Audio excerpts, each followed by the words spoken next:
Buenas tardes, Dios los bendiga a todos ahí donde están en sus casas. Em, Oír a otros orar nos enseña. No sé si le ha pasado que usted está oyendo orar a alguien y usted como que aprende algo por la experiencia que esta persona está teniendo en la oración, cuando está haciendo una oración sincera, y uno se edifica. Hoy vamos a seguir con la oración del Señor y precisamente es eso. Vamos a ver cómo Jesús ora al Padre y es una experiencia muy íntima y el Señor nos permite verlo. El título de la enseñanza de hoy es Jesús ora por sus discípulos. Vamos a leer una oración. Los salmos son oraciones básicamente y vamos a leer el Salmo 119:33. Dice así: Enséñame, oh Jehová, el camino de tus estatutos, y lo guardaré hasta el fin. Dame entendimiento, y guardaré tu ley, y la cumpliré de todo corazón. Guíame por la senda de tus mandamientos, porque en ella tengo mi voluntad. Inclina mi corazón a tus testimonios, y no a la avaricia. Aparta mis ojos, que no vean la vanidad, avívame en tu camino. Y empezamos la semana pasada en el capítulo 17 del Evangelio de Juan, donde hemos venido estudiando ya por como un año el Evangelio de Juan. Y este capítulo 17 contiene la oración del Señor. Es la oración que hace nuestro Señor antes de ser arrestado. Recuerdan que estamos en esta sección en la cual el Señor está ya no hablándole públicamente a todo el mundo, pero está con sus discípulos. Y como dije al principio, Él empieza a orar al Padre, pero lo hace en presencia de los apóstoles. Los apóstoles toman nota y nos han dejado esta obra magnífica de 26 versículos. Es la extensión, la oración más extensa, perdón, que el Señor Jesús ha hecho o que nos deja registrada, porque Él pasaba largas horas de oración, según nos cuenta, pero nunca nos dejan ver qué es lo que hablaba Él con Dios. Y en esta oración encontramos tres partes. Del verso 1 al 5, Jesús ora por sí mismo. Del verso 6 al 19, Jesús ora por sus discípulos. Y del verso 20 al 26, Jesús ora por todos los creyentes, o sea, por la iglesia en general. Como a manera de resumen, la semana pasada estudiamos la primera parte de la oración, versos 1 al 5. Y entre otras cosas encontramos allí dos conceptos que yo mencioné que eran repetidos y nos enfocamos en ellos. El primero era glorificar. La palabra glorificar aparece 5 veces allí en esos versos, y la palabra vida eterna como la sustancia. En cuanto a lo primero, glorificar, la muerte de nuestro Señor Jesús y su resurrección salva a todo el que cree en Él. Y en esto Dios es glorificado. Dios es entonces glorificado. Y Juan 13, 31, 32, si de pronto Adrianita lo tiene por allí, yo lo voy a ubicar acá. Juan 13, 31 y 32 dice: Entonces cuando hubo salido, dijo Jesús: ahora es glorificado el Hijo del Hombre y Dios es glorificado en él. Ahí dice salido Judas. En el momento en que Judas se va, después que moja el pan allí y él se va a entregarlo, a hacer el negocio para entregar, él sale y entonces dice el Señor: ahora es glorificado el Hijo del Hombre y Dios es glorificado en él. O sea, arranca todo esto de la muerte y resurrección y ascensión al cielo de nuestro Señor. Eso es la glorificación. Dice también: si Dios es glorificado en él, Dios también le glorificará en sí mismo y enseguida le glorificará. Concluimos en esa parte que el propósito de la salvación del hombre no es el bienestar del hombre, sino la gloria de Dios. Quiero que escuche bien, si usted no está pendiente, pero lo voy a decir porque es clave. El propósito de la salvación del hombre, o sea, el propósito de que usted sea salvado, de que la humanidad sea salvada, no es el bienestar del ser humano, sino la gloria de Dios. Eso es algo importante, porque a veces le dan una trascendencia al ser humano como que Dios nos hace los mandados a nosotros, pero no es así. Es para la gloria de Dios. Dios es glorificado en la salvación del ser humano. Bien, eso lo hablamos, lo discutimos la semana pasada. Y como segundo tópico que dije, el primero era glorificar y el segundo era la vida eterna. De eso hablamos, como dije la semana pasada. La vida eterna es la vida de Dios en el alma del hombre. No es una larga vida, no es una larga y tediosa y aburrida vida, no, sino que es la vida de Dios en el alma del hombre y empieza hoy y ahora, si usted está listo. Dice Gálatas 2:20, y ya no vivo yo, mas vive Cristo en mí. Y lo que ahora vivo en la carne, dice, o sea, en el cuerpo presente desde hoy, lo vivo en la fe del Hijo de Dios. Y dijimos que a causa de tener la vida eterna, los creyentes poseen paz, entre otras cosas. Juan 14:27 dice, la paz os dejo, mi paz os doy. Y Romanos 5, a ver si lo ubicamos acá, Romanos 5:1, vamos a ver, Romanos 5:1. Dice, justificados por la fe, tenemos paz para con Dios por medio de nuestro Señor Jesucristo. O sea, el Señor al morir en la cruz nos reconcilia con Él y nos da paz. También en ese mismo Romanos 5:5, aparte de la paz que tenemos en Cristo, el Señor dice que nos da amor. Amor en el verso 5 de Romanos dice, y la esperanza no avergüenza, porque el amor de Dios ha sido derramado en nuestros corazones por el Espíritu Santo. Nuestro corazón, nuestro ser interior, nuestra mente, nuestra voluntad empieza a amar como nunca. Somos transformados por el poder de Dios y lo hace a través del Espíritu Santo que habita en nosotros. Juan 15:10, seguimos en nuestro libro de Juan. También nos habla acerca de este amor. Mateo, Marcos, Lucas, Juan y ya casi llego allá.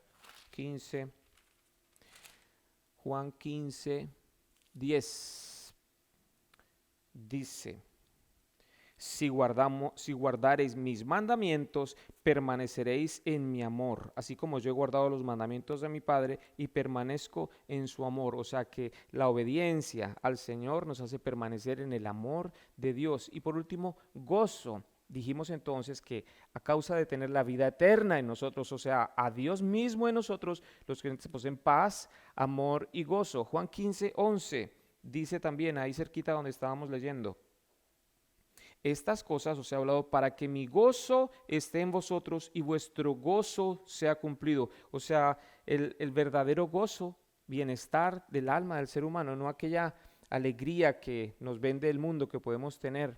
Y todo eso ocurre porque tienen la vida de Dios en ellos. El verdadero creyente tiene a Dios mismo habitando en él.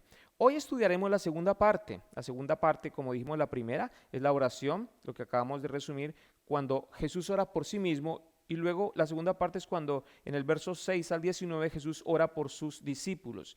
Hoy vamos a ver solo una parte. Dividimos esa parte de cuando Jesús ora por sus discípulos en dos.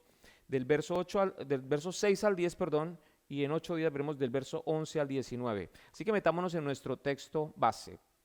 Juan 17, 6 al 10. Juan 17, 6 al 10 tenemos nuestro texto base. Dice, he manifestado tu nombre a los hombres que del mundo me diste. Tuyos eran y me los diste, y han guardado tu palabra. Ahora han conocido que todas las cosas que me has dado proceden de ti, porque las palabras que me diste les he dado, y ellos las recibieron y han conocido verdaderamente que salí de ti, y han creído que tú me enviaste. Yo ruego por ellos, no ruego por el mundo, sino por los que me diste, porque tuyos son, y todo lo mío es tuyo, y lo tuyo mío, y he sido glorificado en ellos. Padre, hoy estamos delante de ti con la esperanza de que tú nos hables. Háblanos a cada uno desde mi propia persona. Háblame, Señor, a mí lo que quieres hablarme al predicar. Háblale a los que están aquí de manera presente. Háblale, Señor, a cada uno de los que ven aquí en Orlando esta enseñanza y a todos los que en la distancia la verán. En el nombre de Jesús. Amén. Sí, esta enseñanza se origina aquí en la ciudad de Orlando. Estamos hoy celebrando el Día del Padre este fin de semana y le mando un saludo a todos los papás. Hoy hablé con alguien que me cortó el cabello y me decía, los papás no nos paran muchas bolas y en cambio a las señoras sí, y no, que no sé qué, y quejándose, yo me quedé calladito. Claro, pues porque realmente las señoras son las que han parido al bebé, la que le da el seno, y las que están, si usted le pregunta algo a un hijo, dice mi mamá y papá, puede ser cualquiera, ¿no? Entonces sí, la publicidad mayormente es para las damas y yo estoy contento con eso. Uno debe ser guerrero, digo yo, ¿no? Como papá y es la cabeza. Debemos estar para proteger más que para recibir, pero mi esposa a mí me cocinó, me hizo una comidita muy buena y además después tenemos reservación para un restaurante, en un restaurante colombiano. Qué bueno. Las elecciones también. Hay que orar por el presidente electo de Colombia, hay que orar por él. El Señor nos manda a orar por nuestros gobernantes y no vamos a dejar de hacerlo. A los colombianos que viven aquí en Orlando y a los colombianos que están en Colombia, Dios los bendiga y tenga misericordia de todos. Volvamos acá a lo que nos importa, la palabra de Dios, por eso estamos aquí oyendo. Hay una eterna discusión entre los cristianos en cuanto a dos temas, o es el mismo tópico, pero desde dos ángulos. Uno es la doctrina de la soberanía divina, o sea que Dios eligió a los pecadores para salvación desde la eternidad. Esa elección a muchos le parece injusta. Dice, ¿cómo así que Dios elige a unos y a otros no? Pues esa es una cosa que la gente, hoy vamos a hablar de esto, pero la gente de pronto de manera necia habla de cosas que no conoce, pero es algo que, que está siempre en pugna allí con la otra área, es la responsabilidad humana. O sea, tenemos la doctrina de la elección que nos habla Efesios, que Dios elige a los pecadores para salvación y luego que los pecadores son responsables de su respuesta al Evangelio. Bien, la Biblia habla claramente de estos dos temas. Y en cuanto a la elección divina, debo mencionar unos versos clásicos. El primero será Efesios 1, 8, Gálatas, Efesios 1, 4, perdón, Efesios 1, 4, este es uno de mis libros preferidos, y dice, según nos escogió, lo voy a leerlo un poquito antes. Bendito sea el Dios y Padre de nuestro Señor Jesucristo, que nos bendijo con toda bendición espiritual en los lugares celestiales en Cristo, según nos escogió, está hablando el apóstol Pablo, en Él, antes de la fundación del mundo, para que fuésemos santos y sin mancha delante de Él, en amor, habiéndonos predestinado para ser adoptados hijos suyos, etcétera. Esto lo menciono más tarde, pero Colosenses 3:12, mencionemos solo ese por ahora. Todos ellos nos enseñan que el Padre escogió a los creyentes desde antes de la fundación del mundo. Y Romanos 8:29 nos dice que fueron predestinados. Aquellos que Dios escogió, dice que fueron predestinados, ¿para qué? Para justificación. Y en Efesios 1:5, que lo acabamos de leer, que son predestinados para ser adoptados. Entonces, esa doctrina está por todas partes en la palabra de Dios y habla de que Dios escogió de suyo propio a algunos. Y eso está allí. También Efesios 2:8, si avanzamos un poquito en la Biblia, dice, porque por gracia sois salvos por medio de la fe. Y Tito 3:5 nos dice que Él nos llama y nos salva no porque seamos buenos, sino por medio de la fe. Y esto no de vosotros, pues es don de Dios.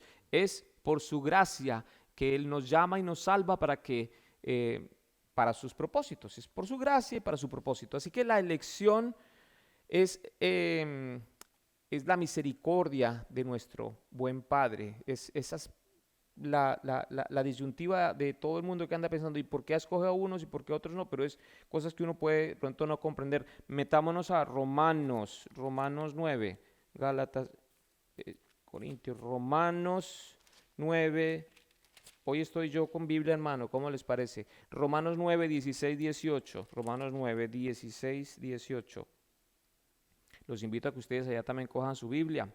Dice, así que no depende del que quiere ni del que corre, sino de Dios que tiene misericordia. Wow, o sea, no es porque uno desee salvarse o porque yo quiera salvar mis hijos o porque me porte bien, dice Efesios 9, 16, 18. porque la Escritura dice a Faraón, porque esto mismo te he levantado, para esto mismo te he levantado, para mostrar en ti mi poder y para que mi nombre sea anunciado por toda la tierra, de manera que de quien quiere tiene misericordia y al que quiere endurecer, endurece. Esa es palabra de Dios. Al que quiere, del que quiere tiene misericordia y al que no quiere tener misericordia, pues no la tiene. Y eso es, yo no sé, yo voy a seguir hablando de eso ahorita por largo, pero quiero aclararlo de una vez, decirlo de una vez. Dios nunca es injusto. Dios es soberano y escoge a unos y a otros no. Pero Dios en su bondad y en su misericordia escogió a unos para salvación. Mas sin embargo, todos merecemos la muerte por cuanto dice el mismo libro de Romanos, todos pecaron. Así que es misericordia de nuestro Dios. De otra parte, en cuanto a la participación del ser humano, la Biblia muestra muchos ruegos para que las personas crean en el Señor. Por ejemplo, Apocalipsis 22:17, en la segunda parte dice, y el que tiene sed venga, y el que quiera tome del agua de la vida gratuitamente. Es una oferta de nuestro Dios. Hechos 16:31 dice, cree en el Señor y serás salvo tú y tu casa. Esa es una invitación abierta al pecador. Romanos 10:9 dice, si confesares con tu boca que Jesús es el Señor y creyeres en tu corazón que Dios le levantó de los muertos, serás salvo. Es una oferta abierta a todos. O sea, el deseo de Dios es que todos sean salvos y conozcan la verdad, como dice 1 Timoteo 2:4. Pero Apocalipsis 20:11 vuelve y nos dice que los hombres serán juzgados por sus obras. No es porque hizo una oración, sino que por sus obras. Y entonces, ¿cómo funciona entonces? Acabo de decir que es la elección de Dios y acá dice que es por las obras, Apocalipsis 20:11-12. Entonces las escrituras muestran, por un lado, la soberanía divina para escoger, ¿sí? La soberanía divina, o sea, la voluntad divina, o sea, que es de Él propio escoger, ¿sí? Y por el otro, a los pecadores que rechazan el Evangelio. O sea, que no tenemos excusa, dice la palabra, delante de Dios.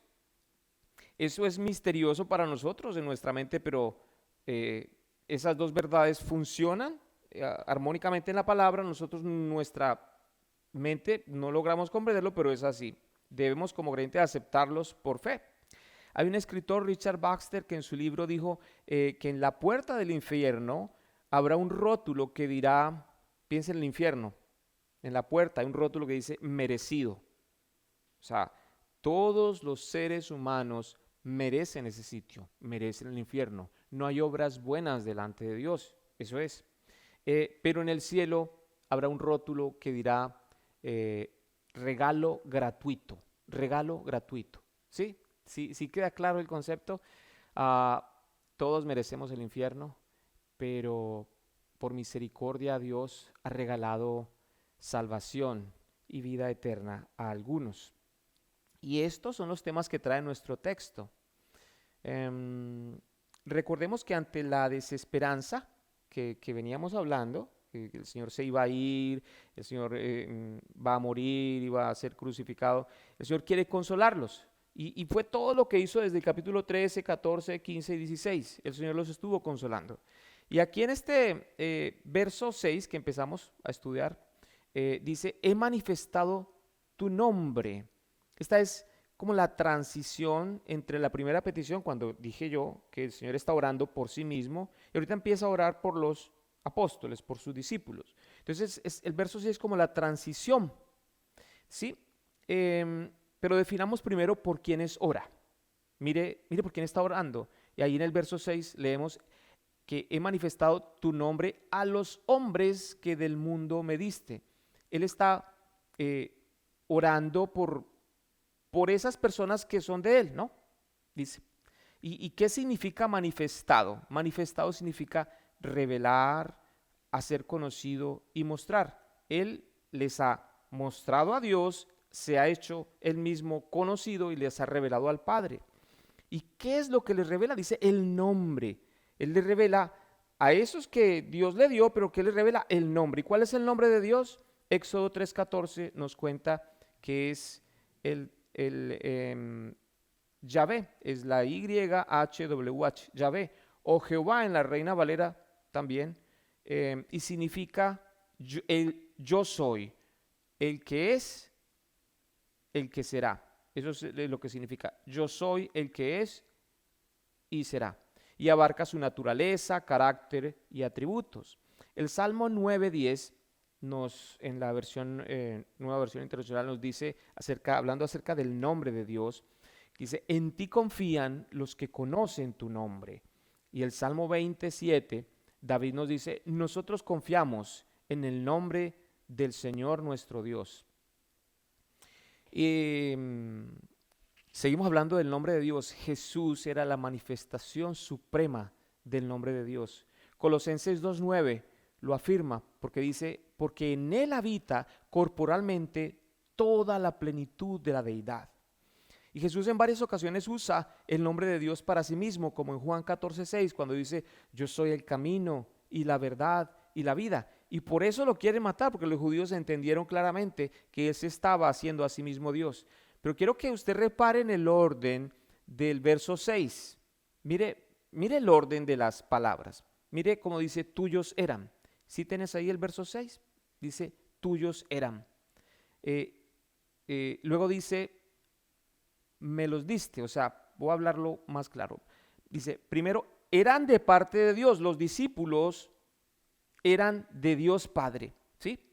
O sea, somos de Dios desde antes de la fundación del mundo. Los discípulos eran de Dios Padre. ¿Bien? Ahora, el orden entonces, la segunda parte es que el Padre se los entrega al Hijo. ¿Sí? Cuando dice, me los diste. ¿Nota? Si usted está leyendo ahí conmigo.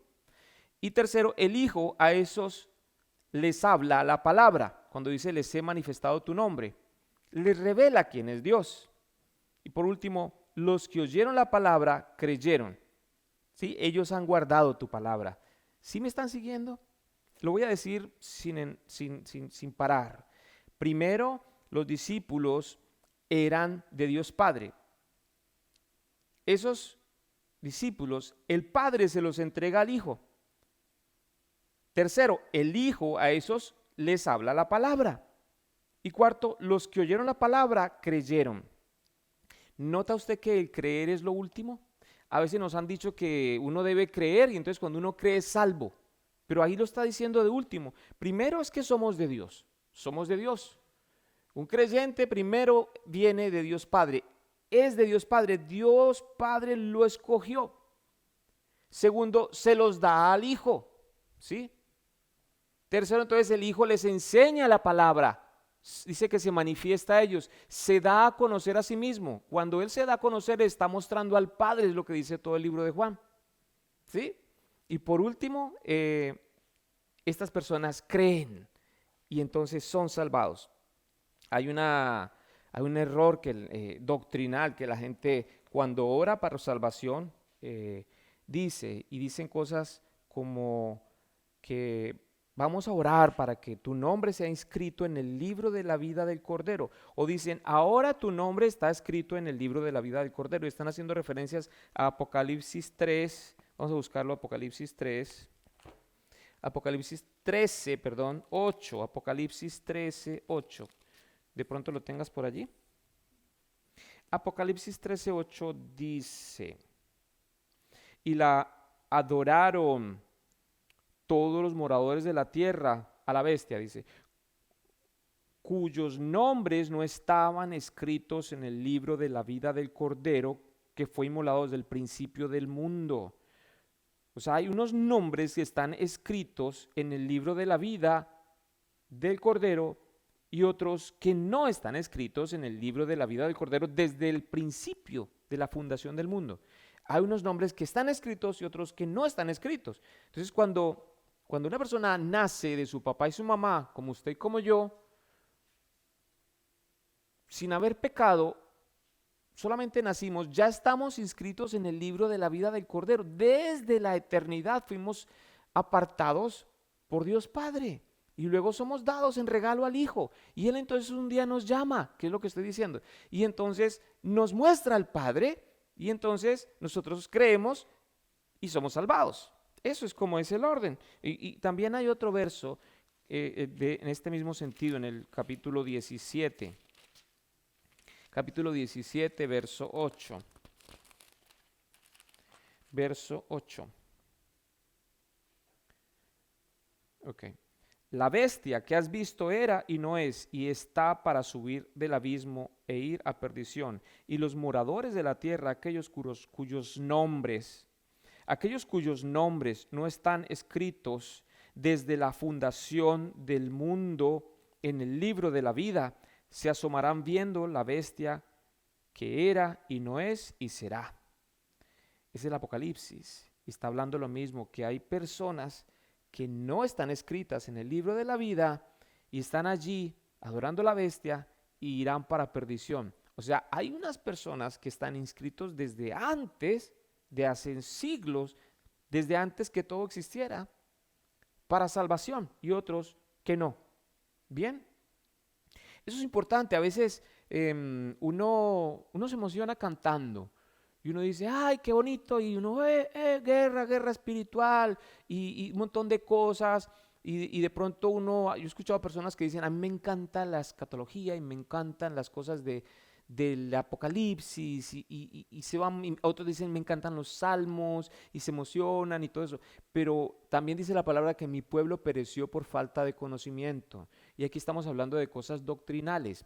De pronto a uno lo aburre estas cosas, pero creo que es parte del crecimiento espiritual, ya no beber leche materna, pero empezar a comer alimento sólido. Y esas cosas estamos hablando. ¿Y por qué las mencionamos? Porque el Señor Jesús, primero porque están en nuestro texto, y yo estoy siguiendo la Biblia en el capítulo en Juan, verso a verso, y no puedo esquivarla. Y segundo porque es una oración majestuosa del mismo Señor Jesús, que está orando y está dejándonos ver un montón de detalles y tenemos que ir a ellos. Y entonces aquí nos habla de la predestinación, de la elección eterna de nuestro Dios. Y está confrontado obviamente con la respuesta del ser humano. Bueno, hasta aquí el verso 6 nos mostró dos cosas. Primera, que ellos creyeron que Jesús era el Hijo de Dios. Y segundo, ellos creyeron porque eran un regalo de Dios Padre al Hijo. ¿Entendieron esto? Los discípulos creyeron que Jesús era el Hijo de Dios y ellos creyeron porque eran un regalo de Dios Padre para el Hijo. ¿Ok? Leamos los siguientes dos versos, versos 7 y 8. Ahora han conocido que todas las cosas que me has dado proceden de ti, porque las palabras que me diste les he dado y ellos las recibieron y han conocido verdaderamente que salí de ti y han creído que tú me enviaste. En estos dos versos Jesús reafirma el mismo concepto, el concepto que hemos venido desarrollando hoy. O sea, su fe era verdadera y aunque vinieron pruebas, los discípulos no abandonaron su fe. La fe salvadora recibida perduraba en sí misma. Ellos iban a permanecer, ellos iban a sufrir, los apóstoles, al igual que muchos creyentes están destinados a sufrir a causa de su fe, pero ellos van a permanecer por cuanto Dios mismo se asegura que así sea.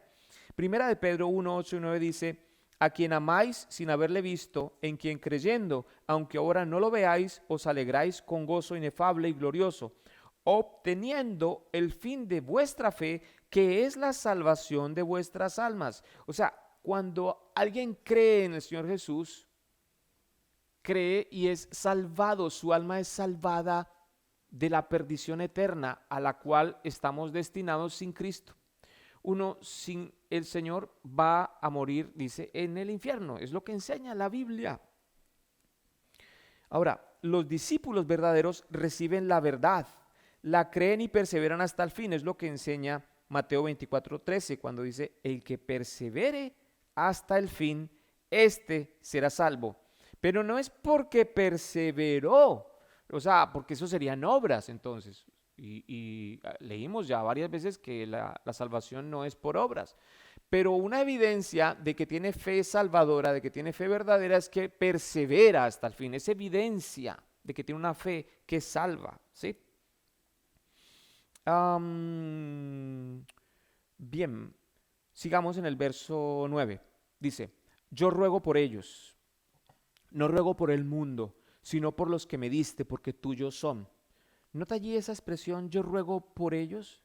¿Quiénes son ellos por los que Él ruega?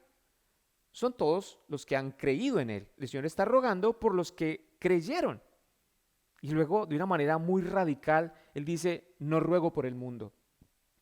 Duro, ¿no?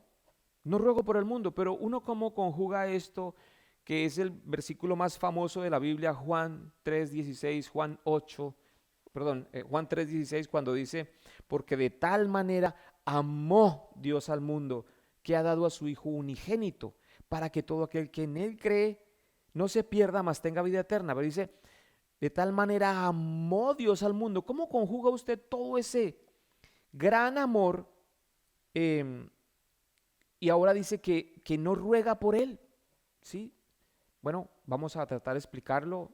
Mateo 5:45, por ejemplo, nos puede dar una buena idea. Vamos a buscarlo aquí.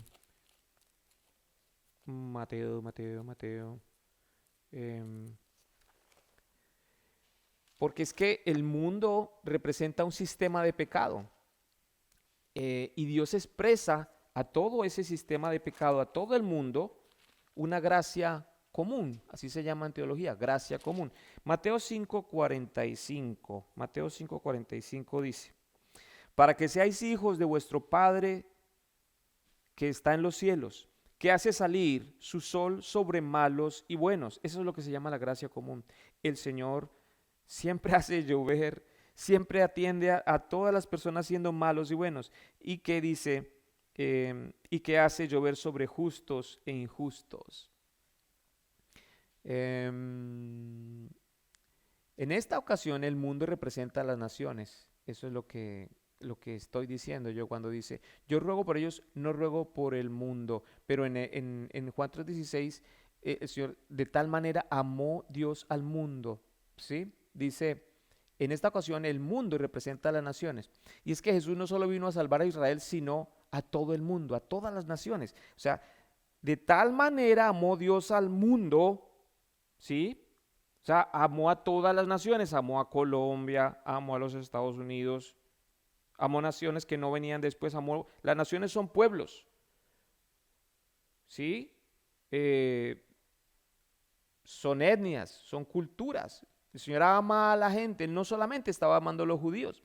Entonces, Él no solo vino por Israel, sino por todas las naciones. Y Mateo 28:19 lo dice, Mateo 28:19 al final, cuando estamos en la gran comisión.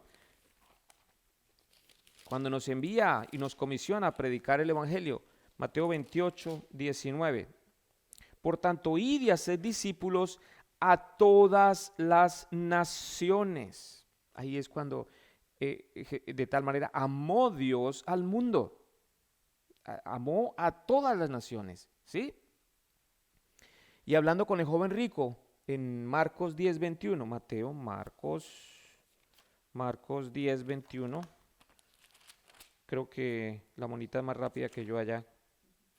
Yo me demoro aquí un poquito más. Marcos 10:21 dice, entonces Jesús mirándole, le amó y le dijo, una cosa te falta, anda, vende todo lo que tienes y dalo a los pobres y tendrás tesoro en el cielo y ven, sígueme tomando tu cruz. Ahorita voy a explicar mejor este texto, pero básicamente es alguien que el Señor que viene y le dice, yo cumplo todos los mandamientos, y él le dice, una cosa te falta, y él se entristece después.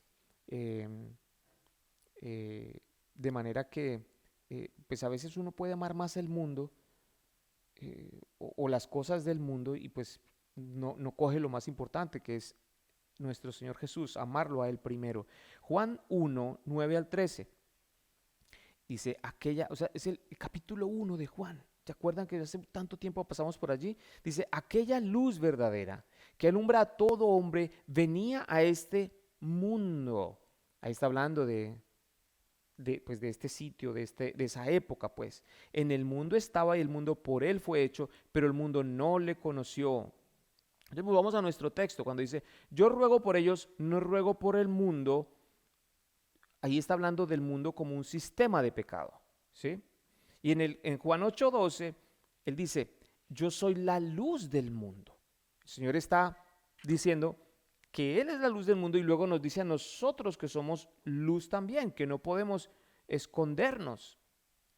El que me sigue no andará en tinieblas, sino que tendrá la luz de la vida. Am, hay siempre esta idea de que uno tiene que, yo he escuchado esto siempre, eh, o no todos los cristianos, pero he estado en ese tipo de congregaciones y en ese tipo de iglesias y comunidades. Yo vivía en Chile y me acuerdo que empezamos allí a ayudar a comprar un lote en Chile. Y en el lote debíamos am, ahorrar una cantidad de dinero y se logró ahorrar y finalmente se compró y se hizo una parcela y se empezaron a hacer un sitio para reuniones, para enseñanzas y todos sembrábamos de a poquito y tomó años hacerlo. Después, como era un lote grande, se construyeron casas de las familias, de los misioneros. Con el tiempo cada uno tomó un camino diferente y ya no sabían qué hacer con el lote ni con las casas, era una comunidad. Y es esa idea como un poco de apartarse. Hay algunos que han pensado que de pronto pueden hacer una vida aislada porque el mundo está terrible. Entonces de pronto sacan los niños de la escuela o dejan el barrio malo y se van a un barrio donde no haya problemas. Y es de pronto una visión errónea, porque cuando el Señor nos habla, a nosotros nos llama a ser luminarias en medio del mundo.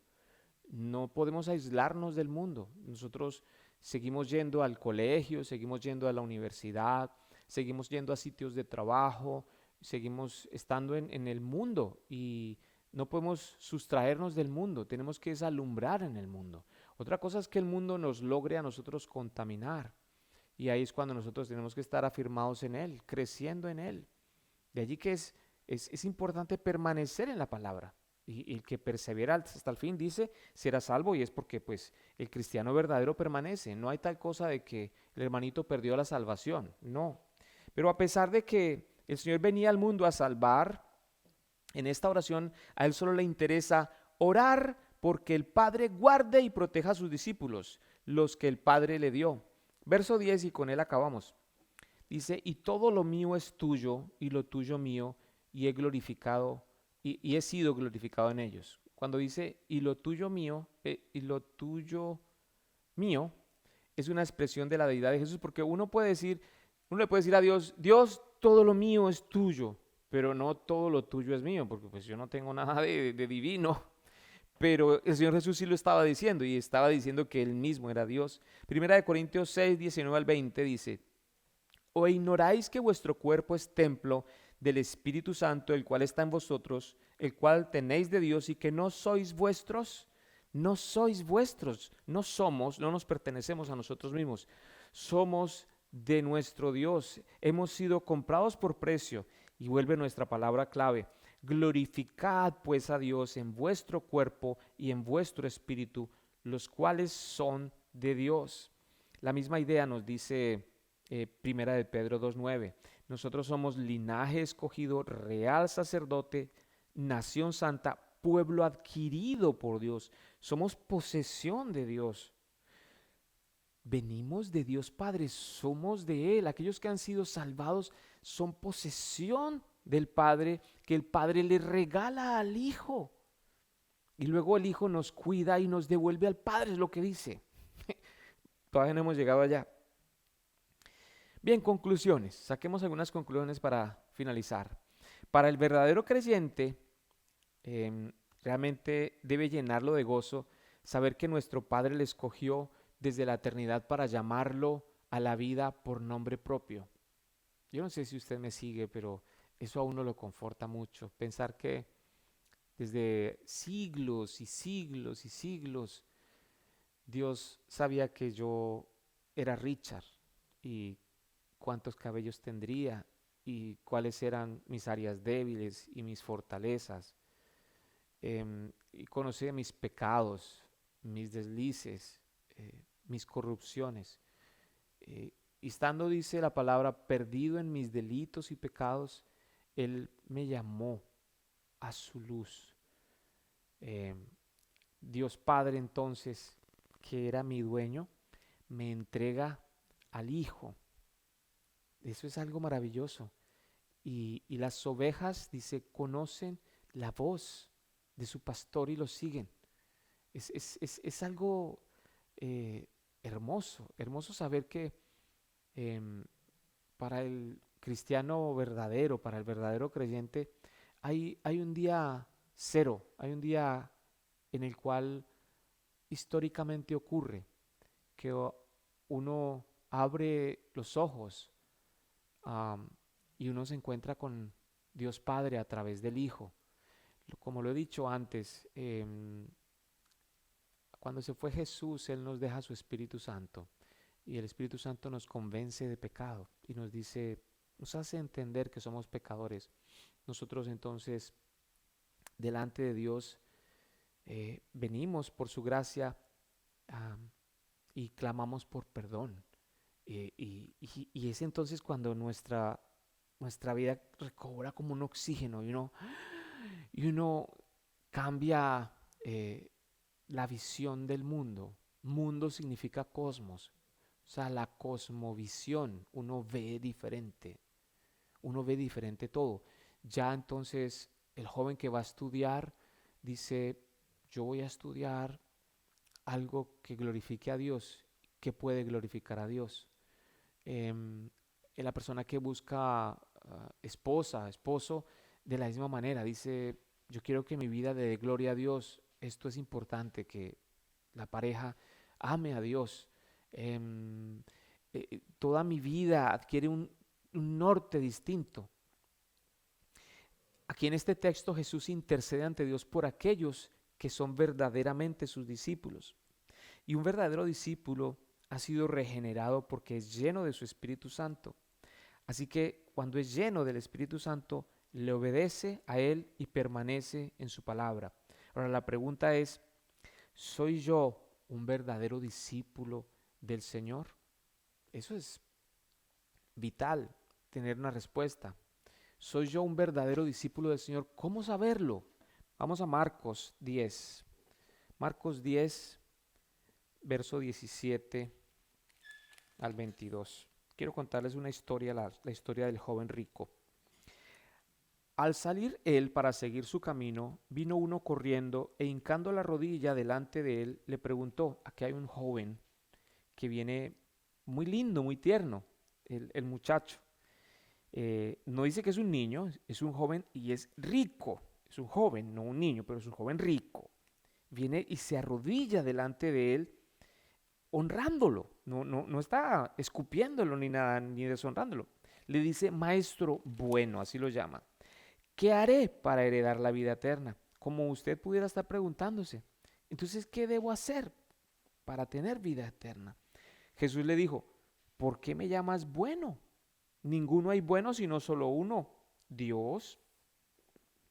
Y sigue hablando el Señor. Le dice, los mandamientos sabes. No adulteres, no mates, no hurtes, no digas falso testimonio, no defraudes, honra a tu padre y a tu madre.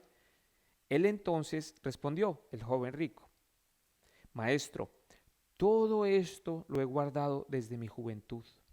Imagínese una persona que uno encuentre, sea una persona honorable, una persona ética, una persona con buena moral, con todo, tenía todo. Este muchacho era, imagínense, era el paquete completo, tenía dinero, estaba joven, o sea, sano, era educado, era moral y ético. El tipo era buen tipo, ¿no? Qué berraquera. Dice, entonces Jesús, mirándole, le amó. Se enterneció el Señor, lo amó y le dijo, el Señor Jesús le dijo, una cosa te falta, solo una, unita cosita, de todo una cosa le falta.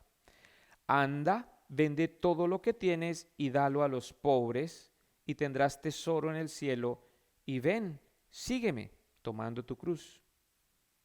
Pero él afligido por esta palabra se fue triste porque tenía muchas posesiones. Es un hombre bueno, como usted de pronto puede ser una persona buena, sin tacha. De pronto usted puede decir, no, yo no soy rico, yo soy promedio, yo soy pobre. No sé, saque del lado lo de rico, pobre, saque los complejos a un lado, pero quizá uno a veces uno tiene alta estima de uno mismo. Uno dice, "Ya, yo no robo, yo no hago mal a nadie". Entonces uno como que está en un estándar y uno dice, yo voy al cielo. Así está este muchacho.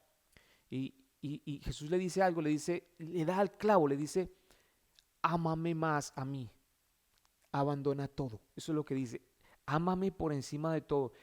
Escúchame y obedéceme lo que te digo. Vende todo, confía en mí, regala todo, olvídate de todo, deja todo, deja todo. Y él dice, oh, se entristece, dice, no puedo, no puedo, hasta ya no llego. Y se va triste, porque él quería estar con el maestro, pero no lo logra. Él amaba más las posesiones, dice que eran bastantes. Verso 26 y 27. Los apóstoles, los discípulos de él estaban allí y dice que se asombraron. Verso 26. Se asombraron aún más diciendo entre sí, ¿quién pues podrá ser salvo? Porque el otro muchacho era perfecto, pues. Entonces Jesús mirándoles dijo, para los hombres es imposible, mas para Dios no, porque todas las cosas son posibles para Dios. O sea, si usted me lee en entre líneas, es verdad. ¿Quién quiere soltar las cositas? ¿Quién quiere dejar los hijos? ¿Quién quiere, yo no estoy diciendo que deje los hijos, pero digo, amar más a Dios sobre todas las cosas, que es el primer mandamiento? Pues a uno le es difícil cuando uno llega hasta un punto y uno no quiere soltar. Y ahí es cuando el Señor dice, lo que es imposible para uno es posible para Dios. Solamente creer en Él, dar el paso. Atrévase hoy a dar ese paso de fe. Ahora, si mi respuesta a las palabras del Señor es obedecerla, acatar su consejo, amarlo sobre todo, gloria a Dios, pues está uno en el camino de la salvación. Si usted escucha las palabras de Dios, las obedece con gusto, acata su consejo y como dije, usted ama a Dios sobre todo, pues sígalo haciendo. Pero si no es así, si usted tiene dudas, clame hoy a Dios en arrepentimiento. Acójase a su gracia y pídale que lo perdone y que lo limpie. El Señor es fiel y justo para limpiarlo a usted y a mí de toda nuestra maldad. Romanos 8:16. La vida del ser humano cambia cuando experimenta la salvación. ¿Por qué? Porque el Espíritu mismo da testimonio a nuestro espíritu de que somos hijos de Dios. Vamos a orar.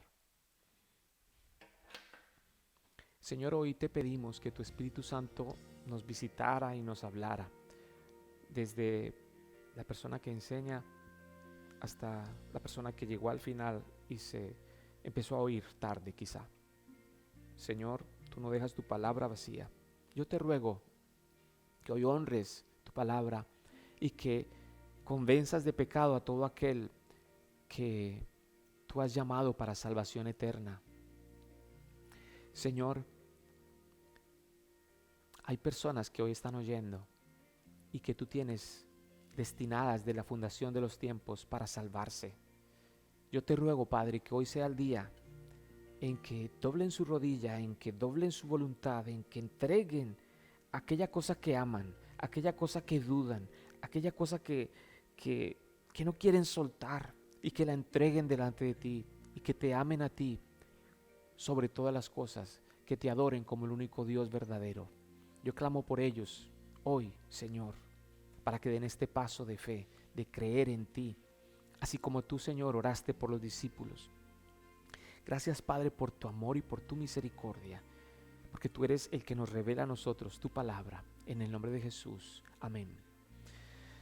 Bueno, nada, seguimos esta otra semana estudiando lo que resta, lo que sigue en el desarrollo de esta oración es que el Señor va a orar directamente por necesidades específicas de los apóstoles y de la iglesia, ¿no? Entonces, no se pierda lo que sigue en 8 días. Por aquí nos vemos si Dios quiere. Vamos a orar para acabar. Padre, ponemos nuestras necesidades específicas hoy delante de ti. Tú sabes, Señor, que hay inflación. Tú sabes, Señor, que hay incertidumbre en las naciones, con lo del COVID, con lo de la guerra, con lo de la política, hay incertidumbre. Eso genera ansiedad en la gente, les roba la paz. Hoy, Señor, trae paz, esa paz que dice tu palabra sobrepasa el entendimiento humano. Porque como dice hoy, Señor, el texto que leímos, tú, Señor, conoces todas las cosas y nos provees lo que necesitamos. Confiamos en ti, en que tú también a los enfermos los conoces por nombre propio y los sanas. Te entregamos nuestras vidas y confiamos en ti. Señor, lo que es imposible para nosotros como hombres es posible para ti. Tú haces nuevas todas las cosas y así también renuevas nuestro ser. Te pedimos que seamos renovados de adentro hacia afuera para que podamos alumbrar donde estemos, en nuestras familias, en nuestros trabajos, en nuestro lugar de estudio. Que podamos vivir para darte gloria a ti, que la muerte en la cruz de Calvario se refleje en nuestra vida también, que valió la pena, Señor. Gracias, oramos en el nombre de Jesús. Amén y amén. Les deseo una buena semana. Dios los bendiga.